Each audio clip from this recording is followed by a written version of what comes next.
జ్యోత్స్న ఇంట్లో ఉన్న వాళ్ళెవ్వరికీ తెలియకుండా బయటకు వెళ్ళిపోవడానికి ట్రై చేస్తూ ఉంటుంది. ఇంతలో ఒక వ్యక్తి ముసుగు వేసుకొని మరీ తన ముందుకు వస్తూ ఉంటాడు.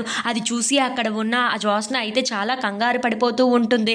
ఇంతలో అక్కడ ఉన్న ముసుగు తీసి పారిజాతం అయితే బయటకు వస్తూ ఉంటుంది. అది చూసి అక్కడ ఉన్న జ్యోత్స్న అయితే, ఏంటి గ్రాని నువ్వా, ఏంటి నన్ను ఇలా అడ్డుకుంటున్నావు అని చెప్పేసి అయితే అడుగుతూ ఉంటుంది. ఆ మాటలు విని అక్కడ ఉన్న పారిజాతం అయితే, ఎక్కడికే వెళ్తున్నావు నువ్వు, అసలు ఎక్కడికి వెళ్తున్నావో కనిపెడదామనే నేను ఇలా ముసుగు వేసుకొని మరీ ఒక కంట కనిపెడుతూ నీ వైపే వస్తున్నాను అని చెప్పేసి అయితే అంటూ ఉంటుంది.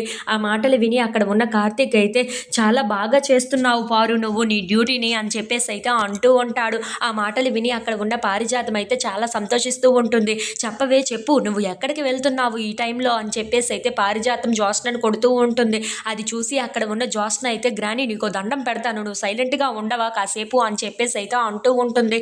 ఇంతలో శివనారాయణ, దశరథ వాళ్ళు అక్కడికి వస్తుంటూ ఉంటారు.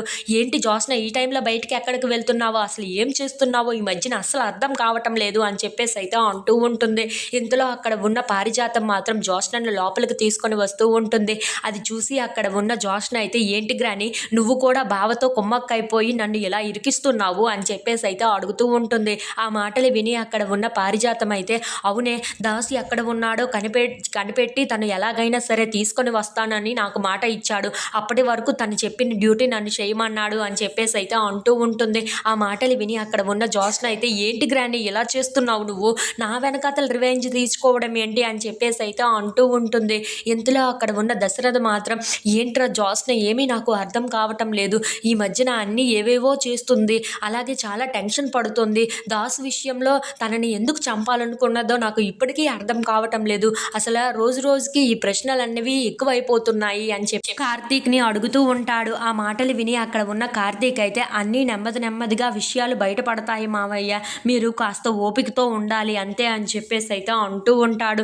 ఆ మాటలు విని అక్కడ ఉన్న దశరథ అయితే, ఏంట్రా కార్తీక్ నీకు అన్ని విషయాలు తెలిసినట్లుగా మాట్లాడుతున్నావు, అసలు ఏంటో చెప్పరా అని చెప్పేసి అయితే అడుగుతూ ఉంటాడు. ఆ మాటలు విని అక్కడ ఉన్న కార్తీక్ అయితే, ఇప్పుడు చెప్పేది కాదు మావయ్య అని చెప్పేసి అయితే తన మనసులో అనుకుంటూ, అదేమీ లేదు మావయ్య, అన్ని విషయాలు ఏవైనా దాగుండిపోతాయా ఏంటా, అన్నీ నెమ్మదిగా బయటపడతాయి, కానీ మీరు ఏమీ కంగారు పడకండి, అత్తయ్యకు ఏమీ కాకుండా మేము చూసుకుంటామని చెప్పేసి అయితే అంటూ ఉంటారు.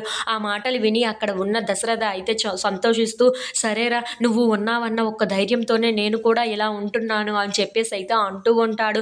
ఇంతలో అక్కడ ఉన్న దశరథ మాత్రం, అసలు జ్యోత్స్న శాంపిల్స్ ఎందుకు అలా మ్యాచ్ కావటం లేదో నాకు అర్థం కావటం లేదు, అందుకే మళ్ళీ ఇంకొకసారి టెస్ట్ చేద్దాం అనుకుంటున్నాను అని చెప్పేసి అయితే అంటూ ఉంటాడు.